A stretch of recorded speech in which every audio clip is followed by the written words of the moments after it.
ইব্রাহিম সন্তান ইসমাইলকে বলে, ইয়া বুনাইয়া ইন্নী আরা ফিল মানামি আন্নী আযবাহুক, এই সন্তান আমি স্বপ্নে দেখেছি যে তোকে আল্লাহর জন্য আমি জবাই করতেছি। ইসমাইল বলে, বাবা আল্লাহর খলিল, আপনি নবী, আপনার স্বপ্ন আল্লাহর ওহী ছাড়া অন্য কিছু না। বাবা গো, এক সেকেন্ড আর দেরি করা যাবে না, এই যে আমি ইসমাইল প্রস্তুত হয়ে গেছি।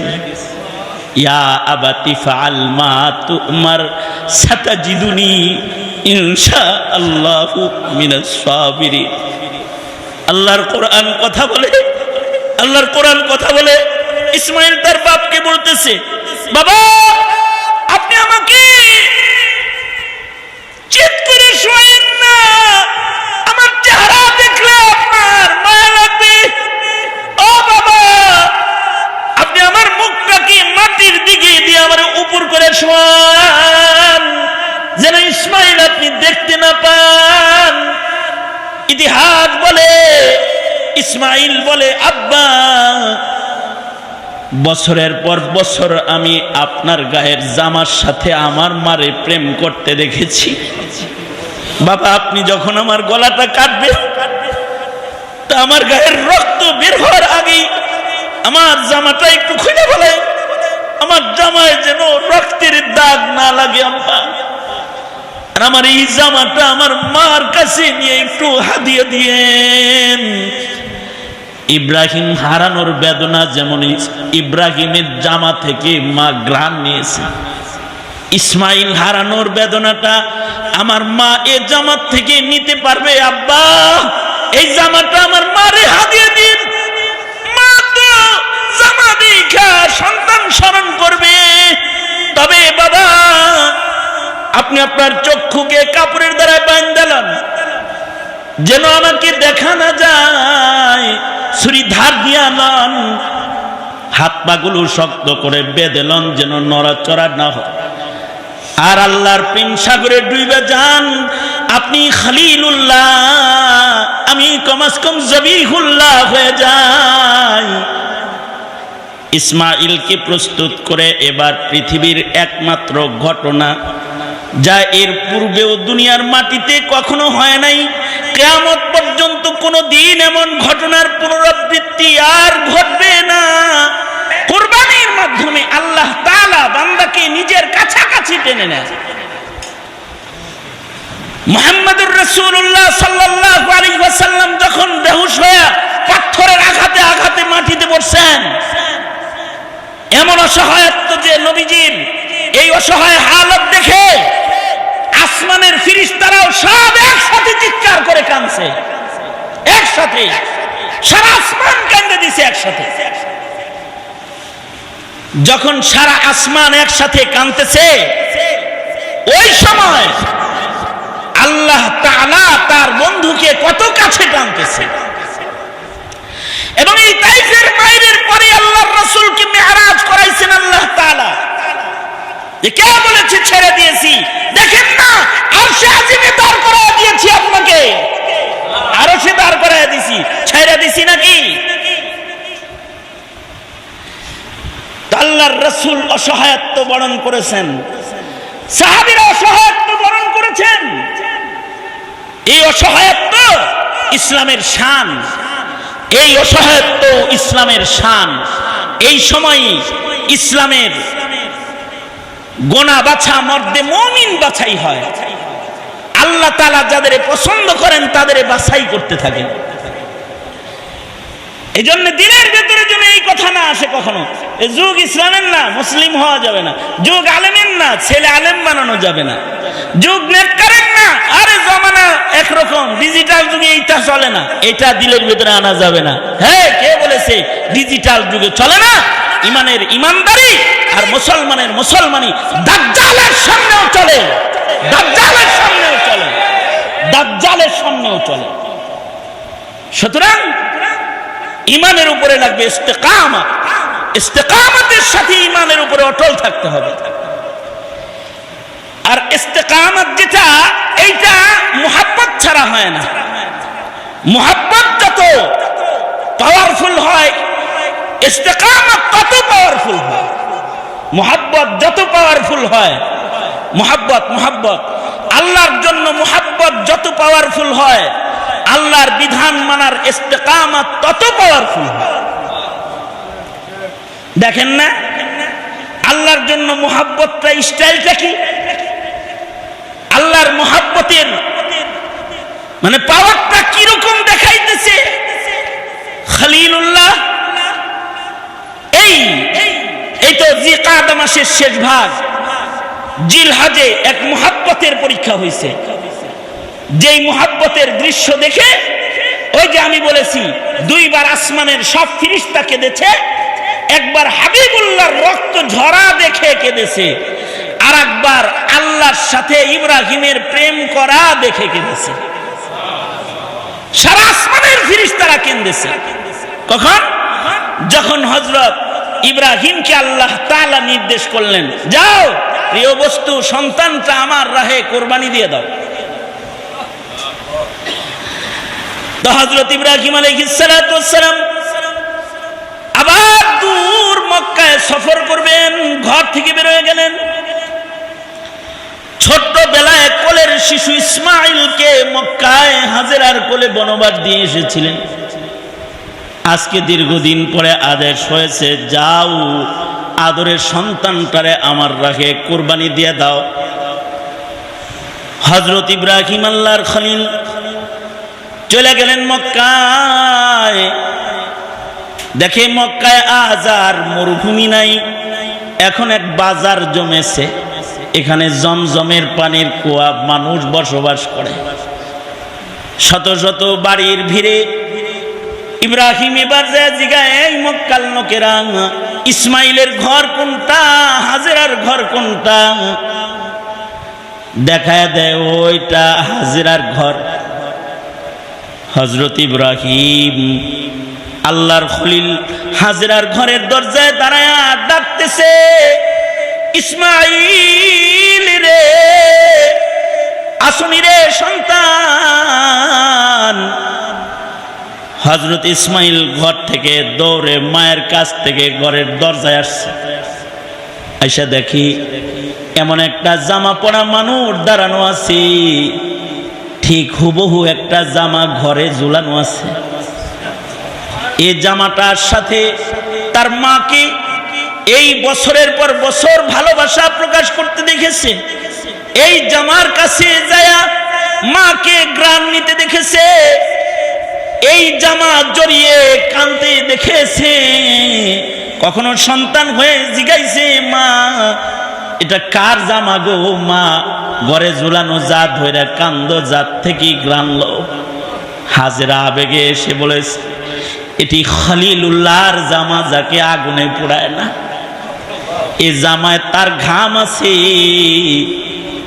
যে তোর বাবা ইব্রাহিম যিনি আল্লাহর খলিল, তোর বাবার গায়ের জামা আমি ঘরে ঝুলায় রাখছি। এ জামার থেকে তোর বাপের ঘামের গ্রাণ খুশবু লইবে না। ইসমাইল দেখে হুবহু আরেকটা জামা পড়া লোক সামনে দেখা যায়, মাথায় পাগড়ি, গায়ে লম্বা জামা, সুন্দর চাঁদের চেহারা। যেমনটি বাবার বর্ণনা ইসমাইল মার কোলে শুনছে। ইসমাইল বাবাকে দেখে চিনে ফেলে ডাক দিয়েছে, বাবা ইব্রাহিম। জি আমি তোর বাপ ইব্রাহিম। হাত বিছায়া দিছে, আয় আমার বুকে আয়। আজকে ইব্রাহিম তার সন্তানকে বুকে লইছে, সেই শিশু ইসমাইলকে বনবাস দিছে। আজকে কিশোর ইসমাইলকে বুকে লইছে, এই সন্তানকে বলে, সন্তান রে চল মিনায় বেড়াইতে যেতে হবে, চলুন বাবা মিনায় যাই। বাবার সাথে মিনায় চলে গেছে। মিনায় যায় ইব্রাহিম সন্তান ইসমাইলকে বলে, ইয়া বুনাইয়া ইন্নী আরা ফিল মানামি আন্নী আযবাহুক। এই সন্তান, আমি স্বপ্নে দেখেছি যে তোকে আল্লাহর জন্য আমি জবাই করতেছি। ইসমাইল বলে, বাবা আল্লাহর খলিল, আপনি নবী, আপনার স্বপ্ন আল্লাহর ওহী ছাড়া অন্য কিছু না। বাবা গো, এক সেকেন্ড আর দেরি করা যাবে না, এই যে আমি ইসমাইল প্রস্তুত হয়ে গেছি। ইয়া আবাতি ফাআল মা তুমার সাতাজিদুনি ইনশাআল্লাহু মিনাস সাবিরিন। আল্লাহর কোরআন কথা বলে, আল্লাহর কোরআন কথা বলে ইসমাইল তার বাপকে বলতেছে, বাবা আপনি আমাকে চিৎ করে শোয়েন না, আমার চেহারা দেখলে আপনার মায়া লাগবে। ও বাবা, আপনি আমার মুখটাকে মাটির দিকে দিয়ে আমার উপর করে শোয়ান, যেন ইসমাইল আপনি দেখতে না পান। ইতিহাস বলে, ইসমাইল বলে, আব্বা বছরের পর বছর আমি আপনার গায়ের জামার সাথে আমার মারে প্রেম করতে দেখেছি। বাবা আপনি যখন আমার গলাটা কাটবে, তা আমার গায়ের রক্ত বের হওয়ার আগেই আমার জামাটা একটু খুলে ফেলে, আমার জামায় যেন রক্তের দাগ না লাগে আম্মা।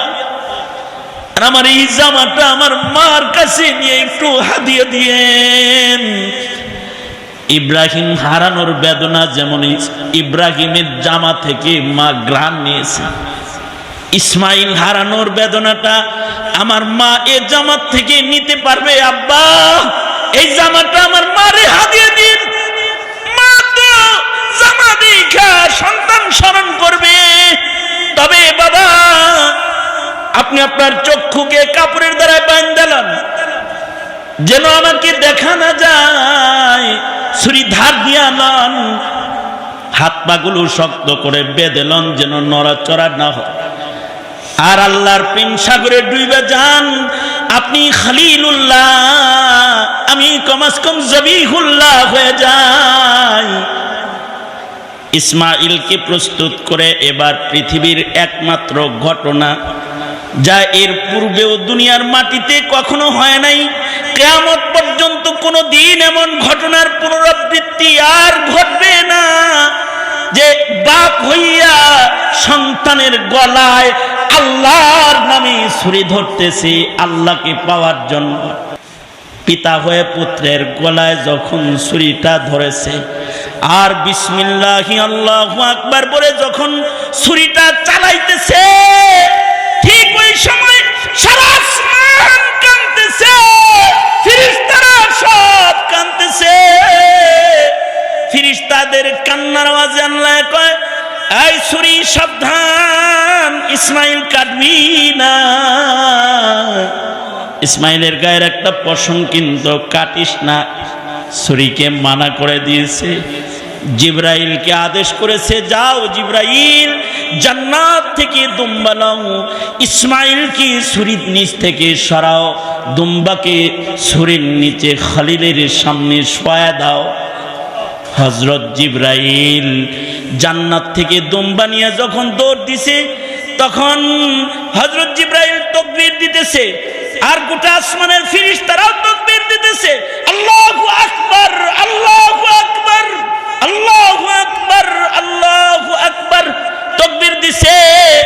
ইসমাইলের সরায়া দুম্বাকে ছুরির নিচে যখন শোয়া দিছে, তো হযরত ইব্রাহিম যখন দুম্বাটাকে জবাই করে ফেলেছে, চক্ষুটা কাপড়টা খুলেছে, খুলে দেখে এ দেখি সন্তানের লাশ নাই, এ তো জান্নাতের দুম্বা। সাথে সাথে ইব্রাহিম চিৎকার করে আর একটা তাকবীর দিছে। সারা দুনিয়ার ফেরেশতারা সে তাকবীরে কণ্ঠ মিলাইছে, আল্লাহু আকবার ওয়ালিল্লাহিল হামদ।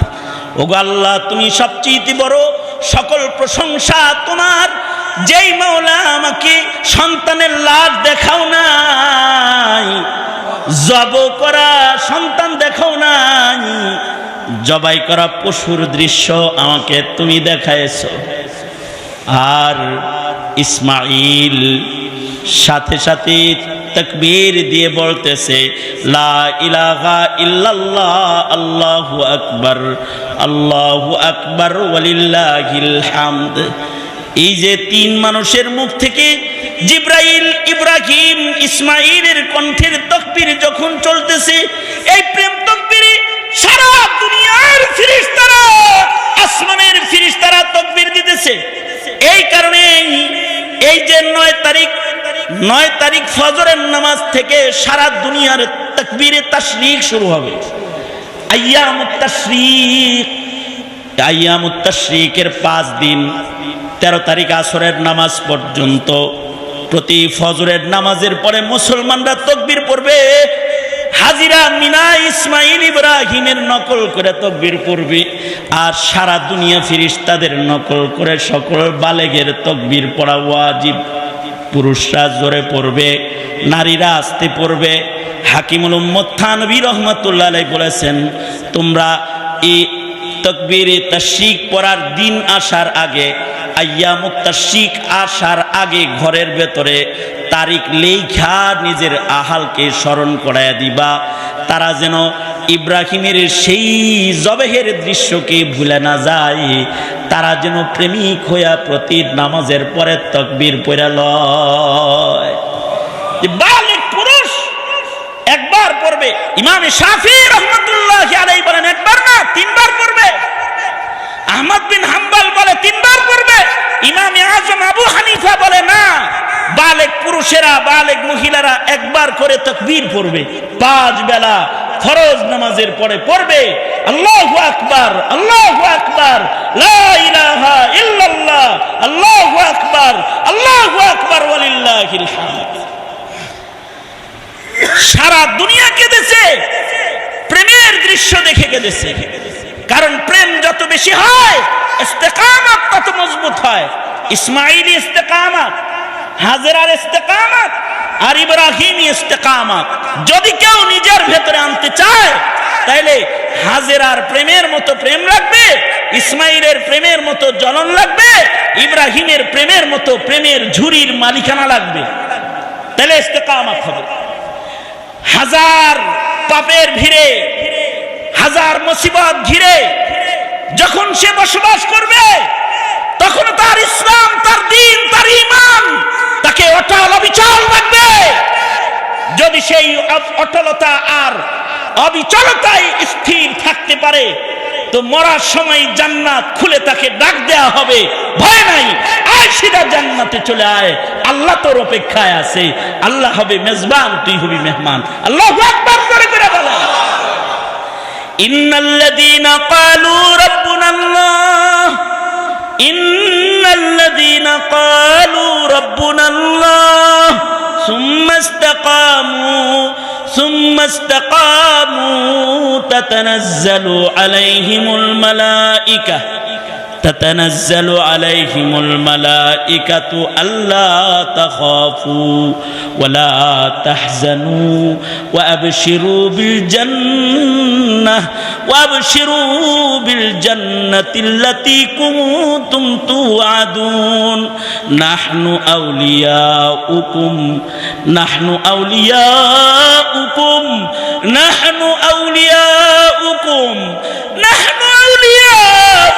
في الحياة الدنيا وفي الآخرة ولكم فيها ما تشتهي أنفسكم ولكم فيها ما تدعون نزلا من غفور رحيم। একটা আজব মেহমানদারি আল্লাহ করবে কালিমার ইস্তেকামতের উপরে। যেমন মেহমানদারি পেয়েছে হযরত আসিয়া, যেমন মেহমানদারি পেয়েছে হযরত আসিয়ার সাথে কালিমা পড়নেওয়ালা দাসী, যেমন মেহমানদারি পেয়েছে কাজের লোক, ফেরাউনের কাজের বুয়ার বাচ্চা কাচ্চা মুমিন, কিন্তু ইস্তেকামত এত যে আগুনের তেলের ভেতরে ছাড়তেছে, তখনও কয় লা ইলাহা ইল্লাল্লাহ। মায়ের সামনে সন্তানগুলো তেলের কড়াইতে ছাড়তেছে, তখনও কয় লা ইলাহা ইল্লাল্লাহ। তো মামুনুল হক, সাখাওয়াত রাজি, খালেদ সাইফুল্লাহ আইয়ুবী, এমন মৌলবী এক দুই দিন না, সারা বাংলার সব মৌলবীকেও যদি কড়ার তেলের ভিতরেও দেয় তখনও পড়তে হবে লা ইলাহা ইল্লাল্লাহ, লা ইলাহা ইল্লাল্লাহ। তখন ইসলামের উপরে ইস্তেকামত লাগবে। কারণ ইসলাম যত অসহায় হবে তত এই অসহায়ত্বের সাথে মুসলমানের মূল্য আল্লাহর কাছে বাড়বে। বাদা আল ইসলামু গরিবা সায়াউদু কামা বাদা ফাতুবা লিল গুরাবা। এই জাতি মনে থাকবে তো ইনশাআল্লাহ। হ্যাঁ, কখনো কিছু মুমিনের নীরবতা, কখনো তাদের ধৈর্য, কখনো তাদের দ্বীন ইসলাম মানার গোপনীয়তা মনে করবা না ইসলাম থেমে গেছে। না, এই নীরবতা একদিন ইসলামের বিজয়ের পতাকাকে উপরে তুলে ধরবে, পতাকাকে উপরে তুলে ধরবে। ইসলামের ইতিহাস জালজন্ত ইতিহাস, মুমিনের ইতিহাস এইভাবেই চলছে, এভাবেই চলছে। হ্যাঁ, এভাবেই বাকি থাকবে যতদিন না ইসরাফিল বাঁশিতে বাঁশি না বাজাবে। সুতরাং নিরাশা নাই, আশায় আশায় ভরা মুমিনের দ্বীনি জীবন। নিরাশা নাই, আশায় আশায় ভরা মুমিনের ঈমানি জীবন। ঠিক কিনা? হ্যাঁ, আওয়াজ করে বলেন ঠিক কিনা, জোরে আওয়াজ করে বলেন। দ্বীন ছাড়বেন না, মানবেন, অবহেলা করবেন না, শক্ত করে ধরবেন। ইস্তেকামত কি দুর্বল হবে না মজবুত হবে? মজবুত। তৈয়ার আছেন তো ইনশাআল্লাহ? আমাদের কিছু কথা বলা, আমাদের কিছু আলোচনা করা, মাঝে মাঝে আপনাদের সামনে নিয়ে একটু বসে যাওয়া, শুধুই এতটুকুন আশায় যদি কারোর ভেতরে একটু দ্বীনের উপরে চলার মজবুতি এসে যায়, তাহলে তার ওই এক মজবুতি, একটা আবু জার যদি জিন্দা হয়ে যায়, একটা আবু জার যদি জীবিত হয়ে যায়, তাইলে এক আবু জারের কারণে জাতি গোষ্ঠী নাজাত পেয়ে যায়। বাস, একটি আবু জারকে জীবিত করার মাসআলা। সুতরাং উলামায়ে দ্বীনদের কথা শুনুন, উলামায়ে দ্বীনের দ্বীনি পরামর্শ গ্রহণ করুন, জীবনকে ইস্তেকামতের সাথে দ্বীনের উপরে পরিচালিত করুন। মাদ্রাসা লাগবে, দ্বীন শিখাইতে হবে, দ্বীনের উপরে জাতিকে চালাইতে হবে, দ্বীনের অটলতা লাগবে। মাদ্রাসাকে সহযোগিতা করুন ইনশাআল্লাহ। বলেন ইনশাআল্লাহ, আওয়াজ করে বলেন ইনশাআল্লাহ। তৈয়ার আছেন তো ইনশাআল্লাহ?